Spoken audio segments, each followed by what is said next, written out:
আসসালামু আলাইকুম, কেমন আছেন সবাই? আমি হাইবা। আজকে দুপুরের খাবার দেখতে চলে আসছি।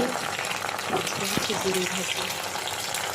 প্রথমে ডিমগুলো ভাজি করে নিলাম, তারপর এগুলোকে টমেটোর ঝোল করব। টমেটো আলু দিয়ে টমেটোর ঝোল করব। সাথে হচ্ছে পেঁয়াজ মরিচ এগুলো ভাজি করে নিচ্ছি। এটার সাথে ধনে জিরা জিরা দেওয়া মরিচ হলুদ এগুলো দিয়ে টমেটোটা ভালো করে নরম করে নিচ্ছি। তারপরে তার ডিম দিয়ে দিব। ডিমগুলোকে একটু ভালো করে রান্না করে নিই, একটু হালকা কষানোর মতো করবো। তো অল্প পরিমাণ পানি দিয়েছি।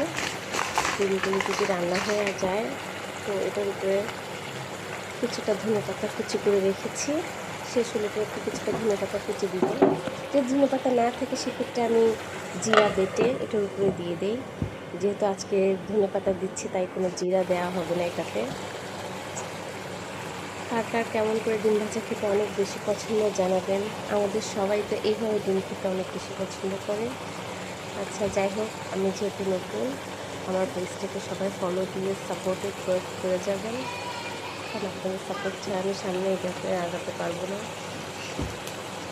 তার প্লিজ লাইক কমেন্ট শেয়ারের মাধ্যমে আমার সাথে যুক্ত থাকবেন। ধন্যবাদ সবাইকে, ভালো থাকবেন সবাই।